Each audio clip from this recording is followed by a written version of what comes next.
Yaya Makambuya Alexandra, Alex, ça fait couler beaucoup d'encre. Alors, Obomesano Biso, Sogito Ye, Toyakana information moko de plus. Makambu Ezoko Bima, Seko Bima, ça fait couler beaucoup d'encre. Ndenge balobaka bongo na lopoto. Yaya, est-ce que, vous voyez que Alexandra, avant Akomana Canada, Alexandra, azalaki liboso na Afrique du Sud. Maman na ye, abotaki ye na âge ya muke ya 17 ans.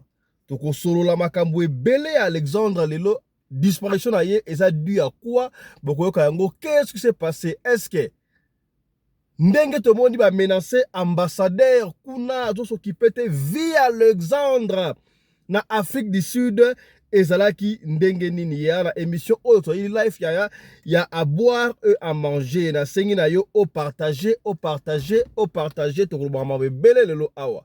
Suivez un peu ça. C'est mon seul et unique enfant. C'est le seul enfant que j'ai eu. C'est le seul enfant que j'ai accouché.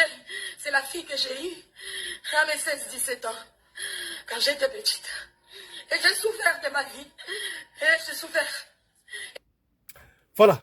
Voilà, si vous vous rappelez, ezali audio, il y a maman, il y a Alexandre, ye bota mwana na ye na âge ya muke, âge ya 17 ans, ndenge ya lobi yango, mais kasi via Alexandre, ezalaki ndenge nini na Afrique du Sud, via maman na ye, ezalaki ndenge nini ebele ba ekoloba, voilà, tomoni kutu maman, maman, sa façon de présenter un peu orgueilleuse, trop autant, avant mwana kufa, patati patata.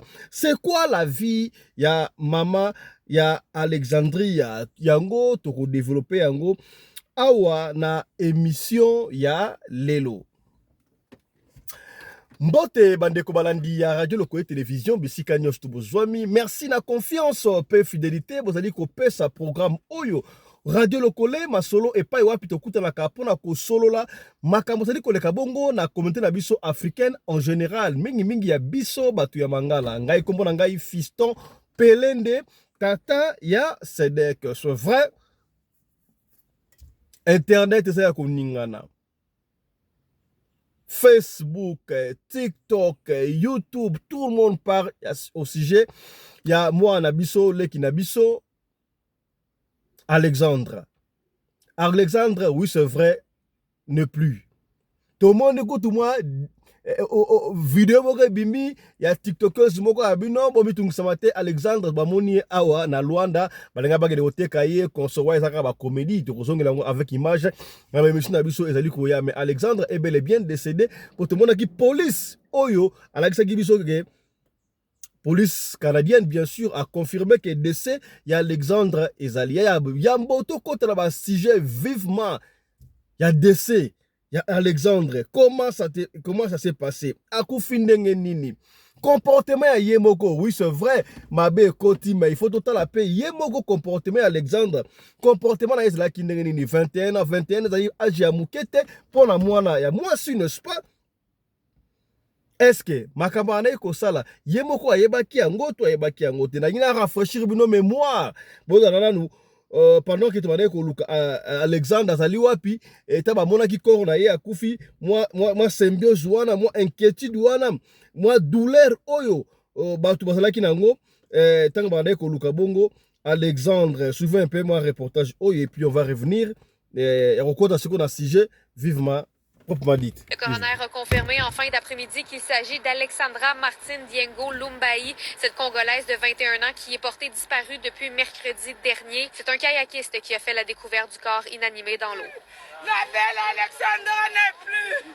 Alexandra, tu as tué ta maman. On a cherché, on a fouillé. Plusieurs personnes de la communauté congolaise étaient sur place mardi. Une battue organisée par plusieurs étudiants avait lieu au moment de la découverte au parc de l'île Saint-Quentin pour tenter de retrouver des indices. La police de Trois-Rivières avait arrêté les recherches pour retrouver Alexandra mardi matin. Aujourd'hui, j'ai demandé la permission au travail. J'ai dit, je ne peux pas travailler, je dois aller parce que c'est comme notre nièce, quoi. Sa maman, c'est comme ma grande sœur, c'est comme ma yaya, comme on dit toujours. La maman est avisée, peut-être elle va arriver ici demain, mercredi. Un grand choc, surtout que c'est une jeune fille de 21 ans. Mais moi, ce qui m'écarte jusque-là, certes, la police ne veut pas donner les informations. Quand même, on peut quand même nous dire à quel état ils ont trouvé le corps. On laisse la police faire son travail, mais on sera quand même apaisé si la police nous donne des informations bien précises.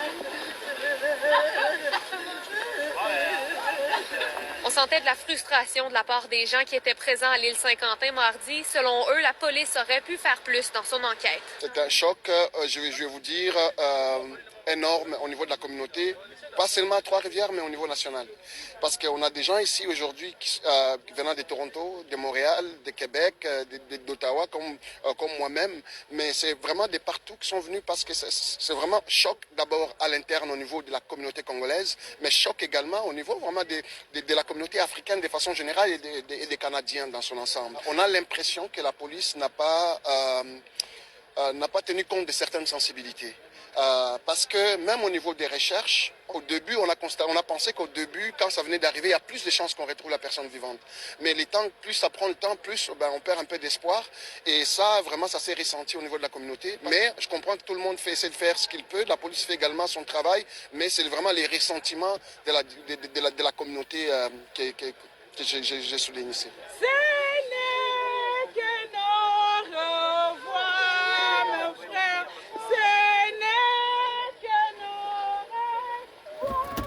Ce n'est qu'un au revoir. Alexandrie est partie, paix à son âme. Oui, c'est vrai, mais audio ezali ebele awa. Voilà encore. Très triste nouvelle, le corps de Alexandra a été repêché malheureusement ce matin. Il y a beaucoup de personnes sur place. Que son âme repose en paix. Vraiment toutes mes condoléances à la famille. Merci beaucoup à tout le monde pour les partages et pour autres.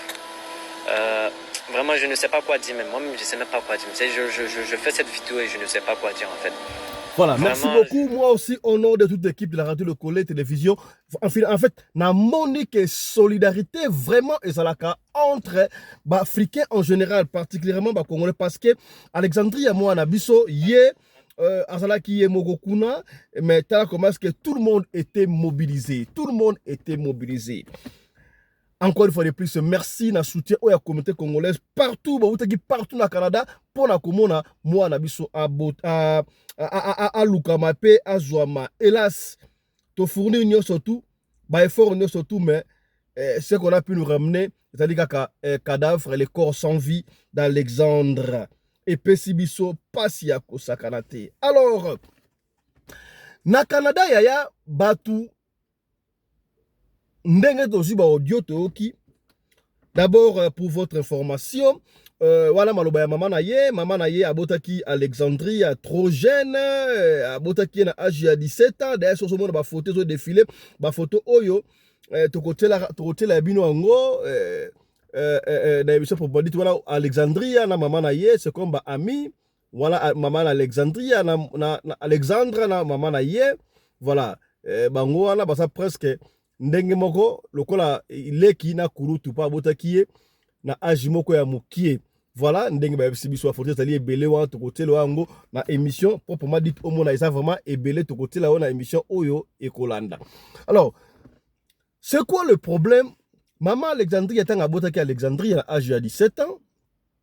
Wana âge de 17 ans, âge oyo jeune fille joua peut-être tchaka mokili na mapeka botaki âge de 17 ans. Papa na ye awangana ki zemi me sonde salaka papa awangani zemi kutu maman Alexandria bengana ki na ndako po apparent na bango. Elle a essayé de lever sa fille seule avec des souffrances, aluka par-ci par-là pour la moine naie akoma mutu. Moine qui est autant en Afrique du Sud, moine qui est autant en Afrique du Sud, assis en Afrique du Sud, à Kenaki, je crois que avec Cameroun, hein. On va payer sous attendez, je vais lire pour vous. À Kenaki, Afrique du Sud, après Afrique du Sud, moine Kenaki wapi. Voilà, c'est pas important, moine Tangaki. Et puis, maman, comme étant single mother, maman Emoko a préféré qui atinda moine akende.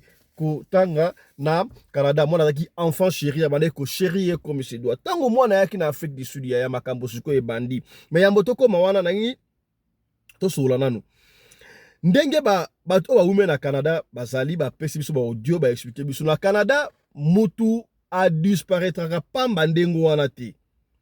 Mutu a disparaître soit ezali compte à rendre ba enlever mutu soit ezala mingi ba adolescent pe soit ba âge ya bango wana de 18 à 24 ans à 25 ka ba âge yango wana o ba GC aino mwana ko disparaître ndengo ba être qui drogué abandi habitude mabe vie akobimaka bimaka epesi ba compte à rendre ba kena mutu donc ndenge ba levelaka batu o ba disparaître na Canada ezali ndengo wana nalingi yambo tokota na matière ezali a bokoyoka nalingi yambo tokota na matière wana yoka nanu ndenge ndeko azo expliquer na Canada mutu ako disparaître na cadre nini landa no audio oyo o ba télévision et plutôt au Canada les gens ne disparaissent pas sans raison. Il y a souvent deux raisons. Soit, dépression, c'est un milieu quand même où quand tu es seul, tu n'as pas un réseau familial ou un réseau de relations, tu peux facilement déprimer. C'est tout ce que donc c'était pas facile au début. Moi, 3 mois après, j'allais rentrer. Heureusement, Madame Alanda, sinon j'allais rentrer.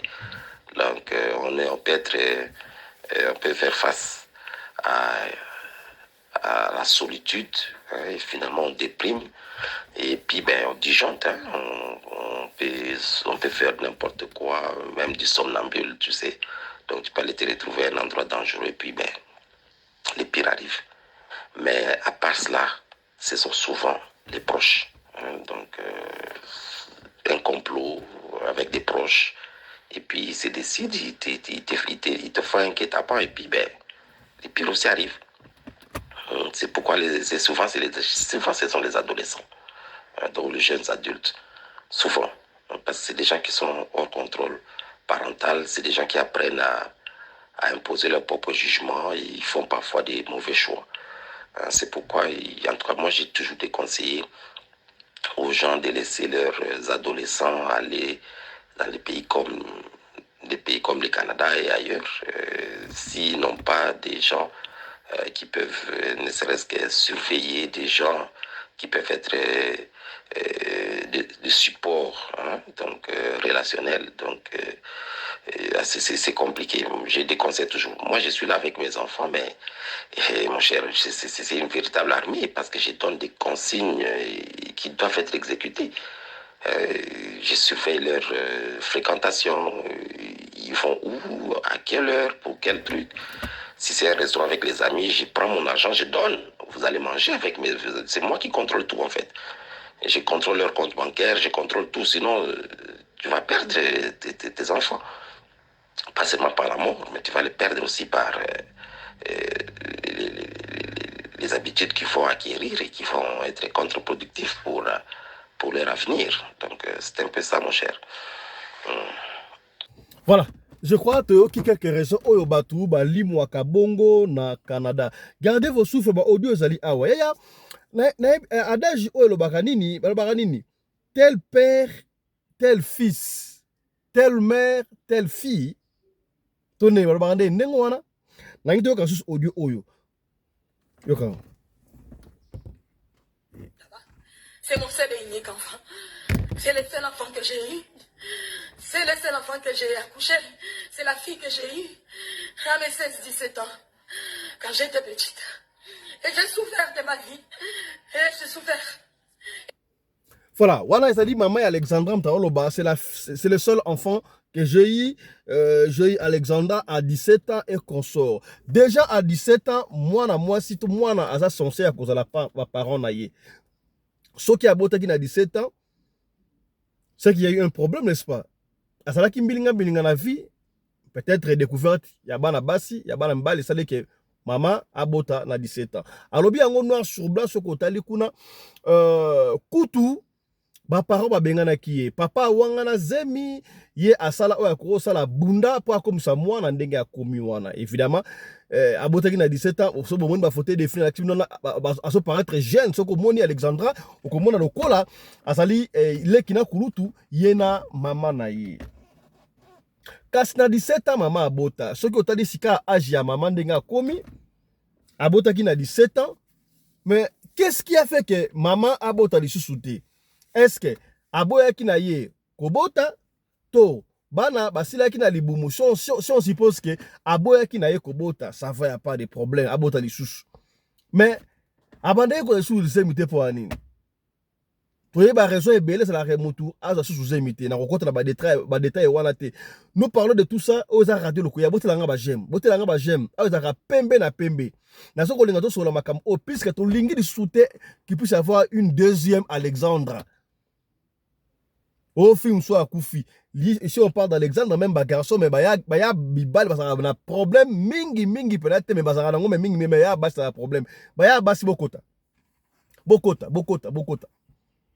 Oui, c'est vrai, maman, c'est là qui single mada, abundisi maman, abokoli mwana yemoko, papa, awangana kizemi, d'abord, à 17 ans, todo ki papa Alexandre, azali étranger, aza congolais, aza mutiambo, comme soupa angolais, au moins ndengwala, bon, déjà à 17 ans, ozo kende kelasi, ozo kutuna nous bakte, c'est-à-dire que vie maman, banda yekomene déjà, c'est là que déjà, mbilinga. La outé ko banda, awa, est-ce que telle mère, telle fille, ton ndengenindi?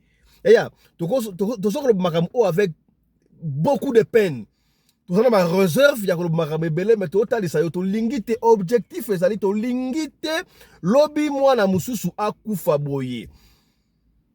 Et si quand de quoi yo okwe atende objectif ya émission o boye biango malamu. Yaya totali na ba TV toli komona tokozonga na ba image oyo bokoyoka comment est-ce que l'ambassadeur a été menacé na auditoire wana université ou alors répondre à ma question et consort na éviter pourquoi on a menacé l'ambassade. Est-ce que oui c'est vrai yaya moi na biso akufi Alexandre paix à son âme comment les Alexandrie était Alexandre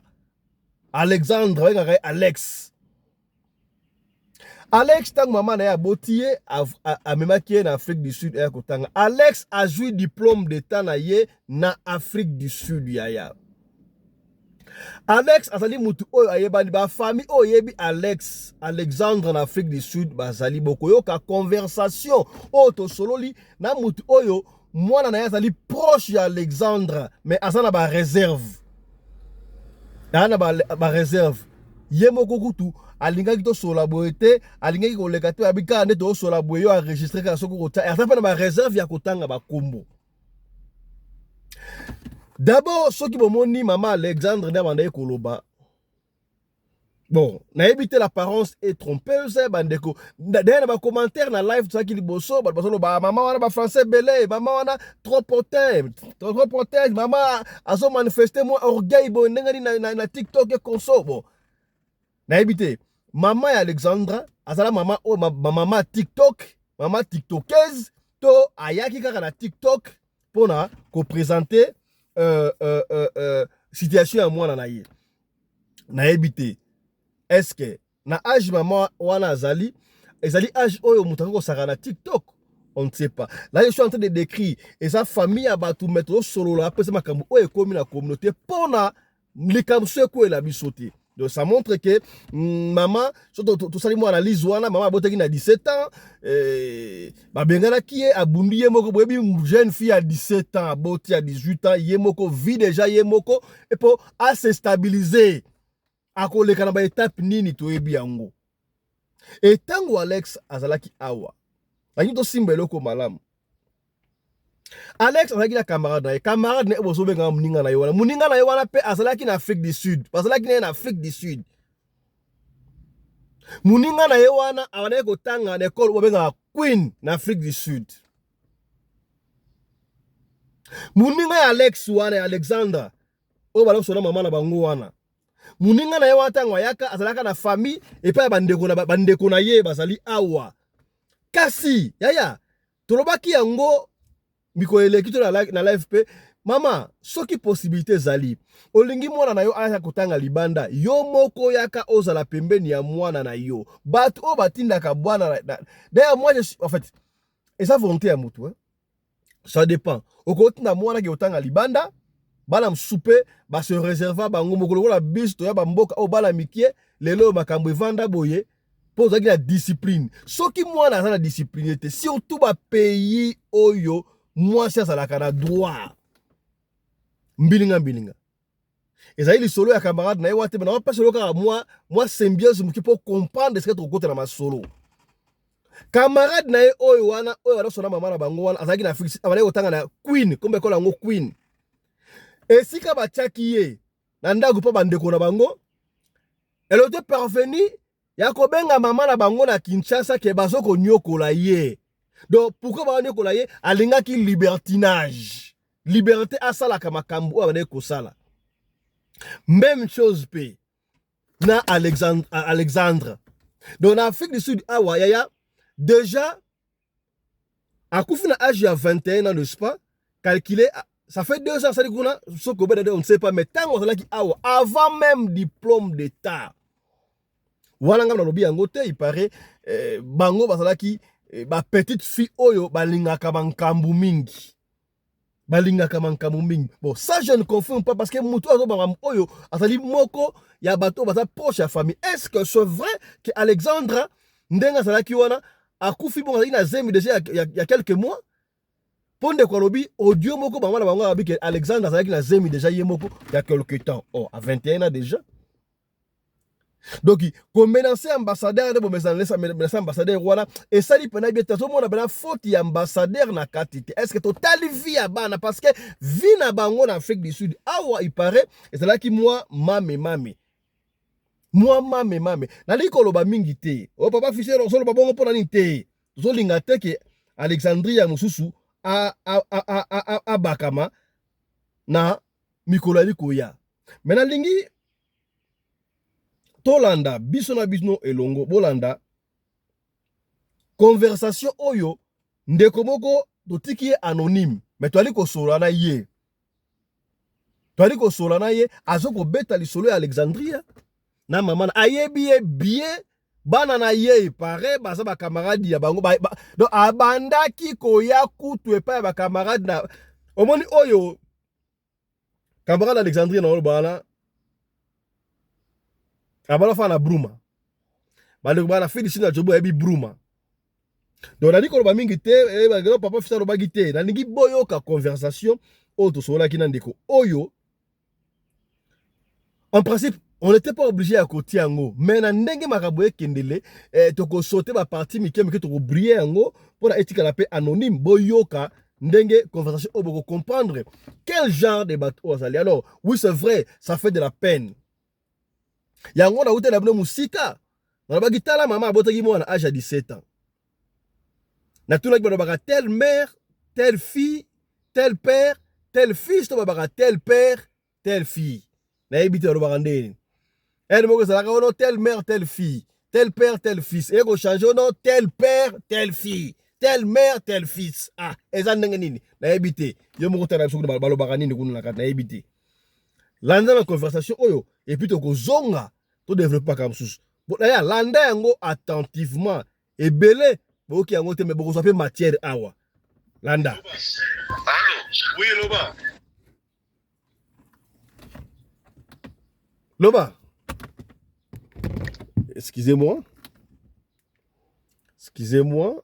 Voilà. Allô, oui Loba.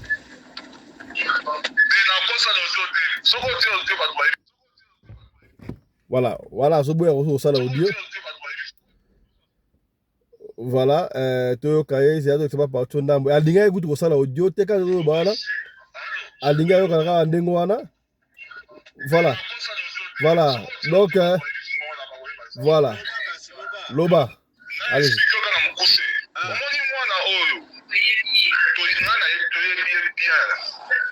Abandona na lupango na biso na Buma awa abandona tala camarade na ye azam abamana za congolais papa na soki angolais so bilonima vous comprenez et là mama abota na ye ka ba mero kutu likolo wana vous comprenez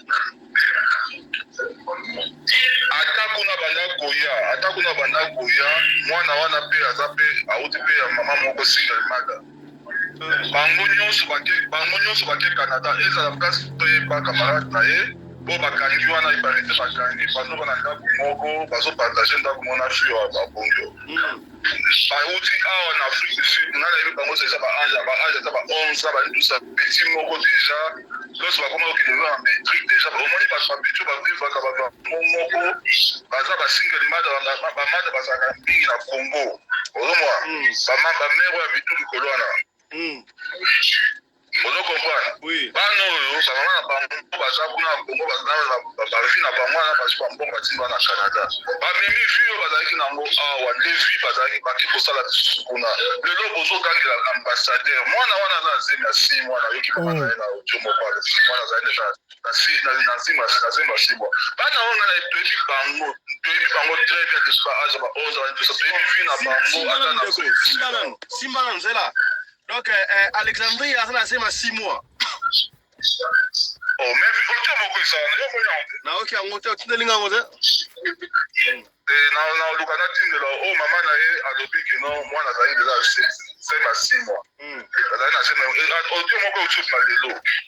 Mais si vous pouvez attaquer l'ambassadeur à Bad, il y a chaque c'est ma 6 mois. Vous attaquer bana ba pole ko fana na université ba ko louer chambre la bango na ko na bango ko pasa ba vie. Bana ba bani ba vie na bango depuis en Afrique du Sud. Vous condamner partout pour rien ba minute ba innocent boko. Bana ba bana vie déjà avant 18 ans déjà nan. Ce n'est pas que biso tozo mona mo. OK, c'est là yaya.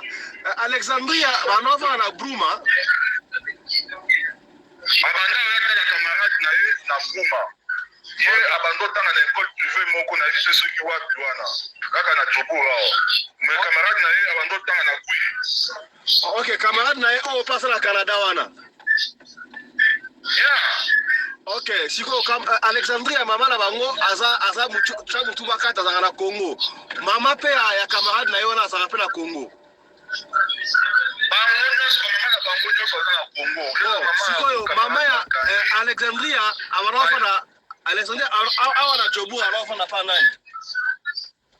Kama ndiko kanga ba famille na bango kaka nita za kuna ba Canada na wana kiasi. Bande ba famille mama ya za kuna na nani te na Canada te.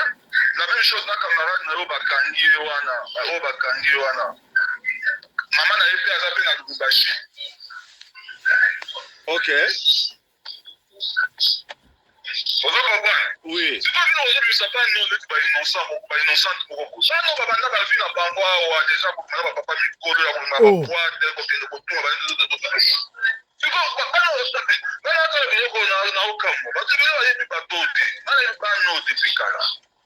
Est-ce que Alexandrie a un diplôme? A un diplôme la Jobour?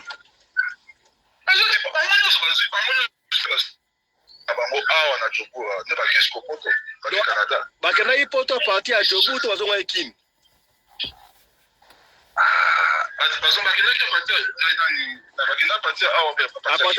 Apata kin. Je pense à partir à Kin. À partir à Kin. Mais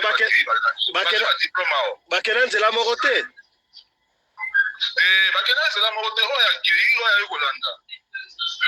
Ah, OK. Ye oyo Alexandrie ndaki na liboso akare.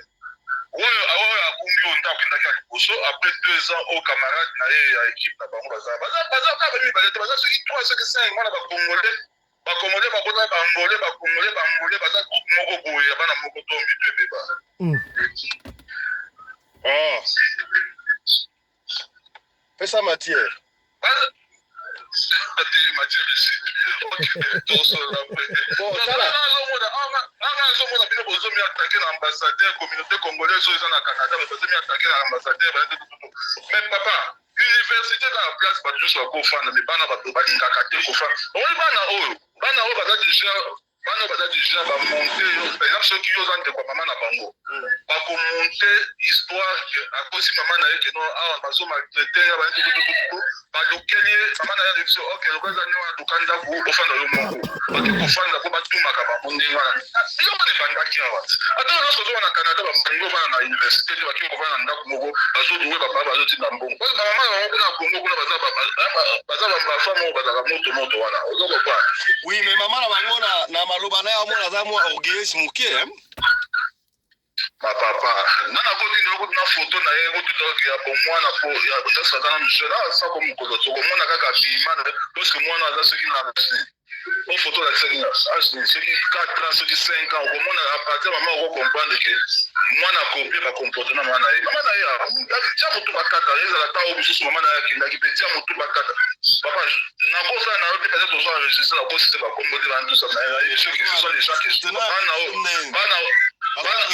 o na yedi bango très bien vous comprenez bana na yedi bango très bien bana na ba donc famille na ngamo ba yedi bango très bien to mona bango bazo ya ba ya kana ndako bana baza mitu bakata bana ba ya mitu bakata lelo ambassadeur abakobi maneti bana wana bakina Canada baza bonne éducation bana ata Canada kuna soko landeli pe de prévu bando mene kaka ne bazo mene Canada.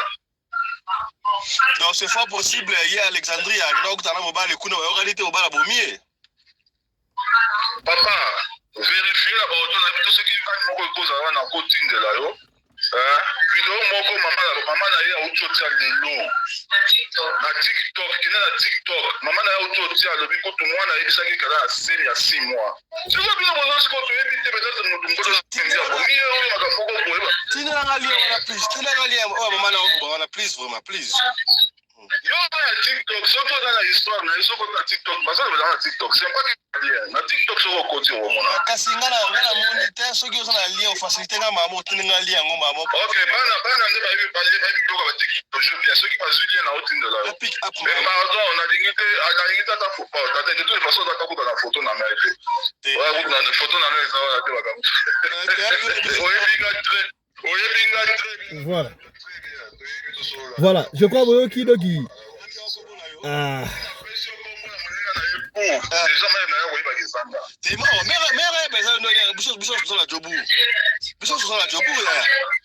Tant moi na lota la queen kuna sur la queen. Est-ce ba ba bango. Pesa ko ba mwana wana na ta histoire bien. Parce que après tout le monde va la porte ba olo ba biso ba ba uti awa biso na faut pesa vraie histoire n'est-ce pas pour nous aller bangwa. Omoni. C'est ça.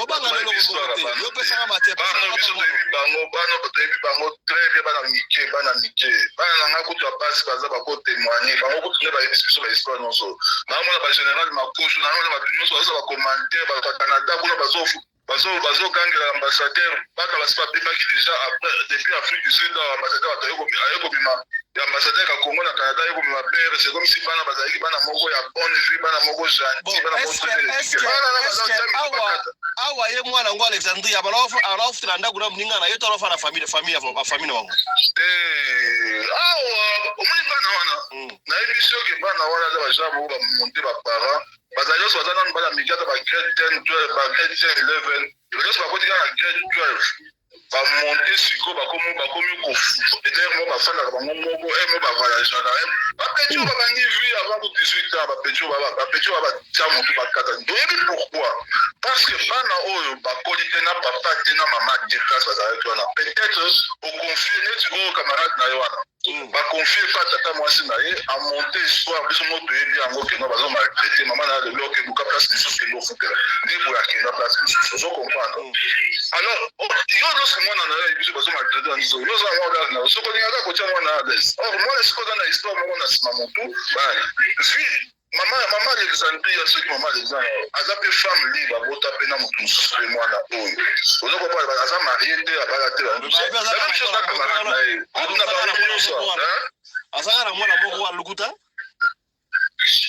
kaka mwana moko ti papa ati ba filo ba kaka so moni photo na jeunesse ko landa photo ya TikTok ba ça so moni photo na normal ko so ko comprendre yo mo ke ça mais tindela nga photo ya ngo na kota mama live sigo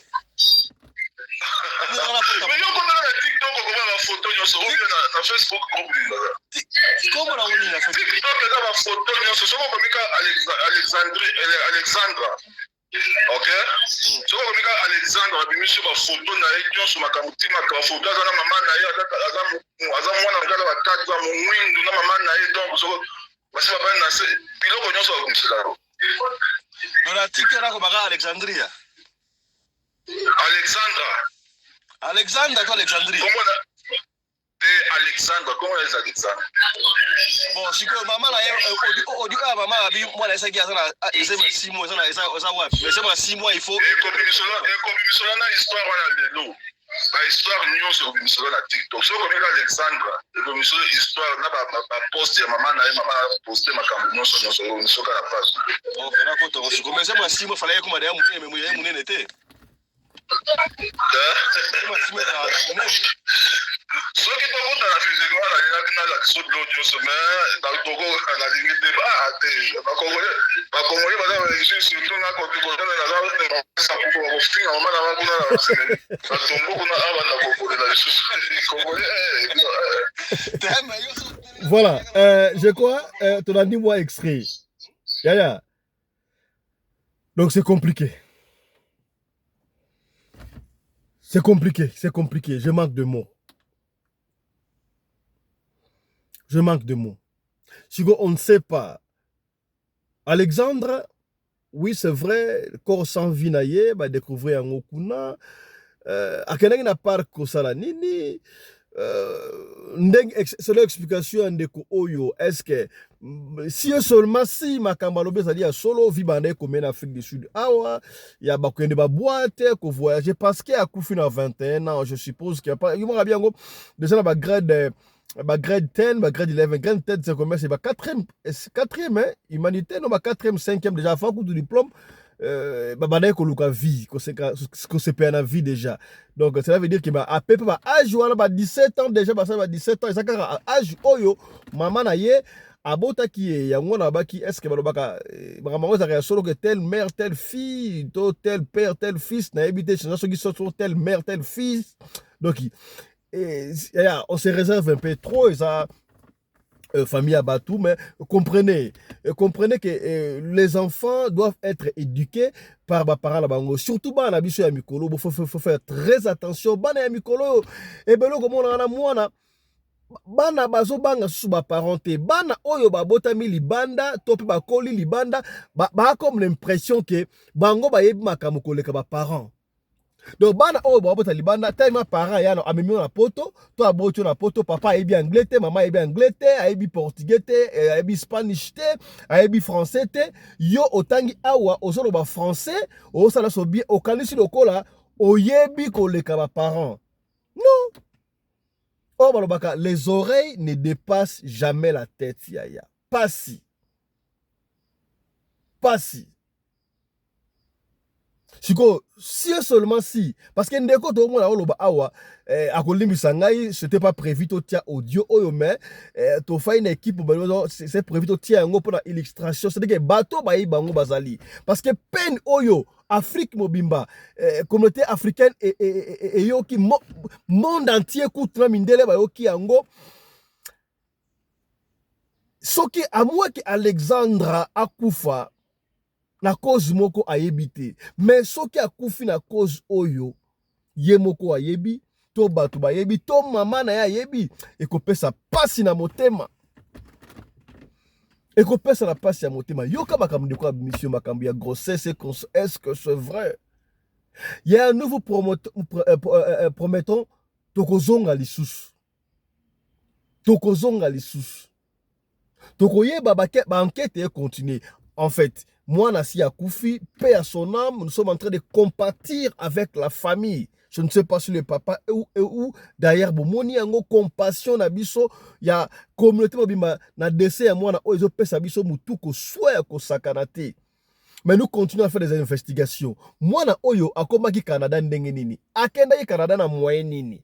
Mama na ye na âge de 17 abota ki aboko liye moko pasi to yebi yango mama abana ye ko kaka na mwana ye boye kianga na siko mwana apere de boye ndenge mama na commentaire ali ko lobaka aboko liye sol papa kimi abongani ye moko atangisi ye ba classe na Afrique du Sud a diplôme akena Canada sika mwana ye ko kufa na âge 21 na mwana akufi ndenge ni qu'est-ce qui s'est passé yaya. Na utia kotuna mutuna moko awa mama azongi lisusu na TikTok après mponga na mona nutenga ba TikTok wana kipara ba TikTok batite bana kana ba makambo wana. Donc mama abandi ko na TikTok kaka po mona kufito aza mama TikTokers. Alekara na TikTok c'est là que commentaire hier. Maman ou les na TikTok déjà, to et ça a l'occasion de ça moi na des TikTok. Et ce qui a ça maman TikTokeuse, là on comprend déjà. Aza influenceuse pour le banin. Na âge où aza nango maman, influence za nini? Influence na ndenge ya bien, est-ce que peut-être teka ba bijou na ye, peut-être ça la makam na ye, a teka bloko na TikTok on peut comprendre, mais influence ka nini? Na ebité.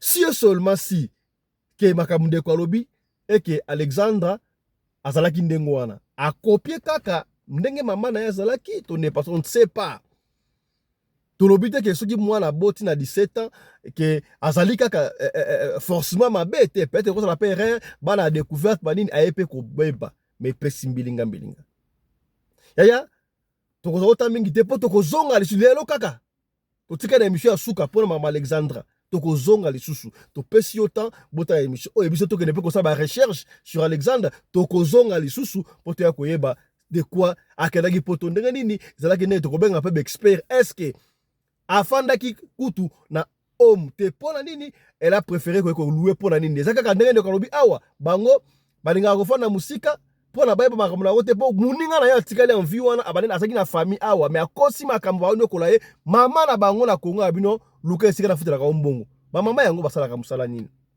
tala kunteki tala kumamba soki osala badete ya kopesa biso chez makambo Alexandria benga biso to tende biso audio to obenga biso pe live kamute to koyamba yo to kote yango awa esaka to bunda koyeba information pona incident boy esala masusu na communauté na biso te. Quant à nous, nous vous disons au revoir, portez-vous bien et à très bientôt. Lelo Kaka, ne ratez pas. Chap chap et tchara.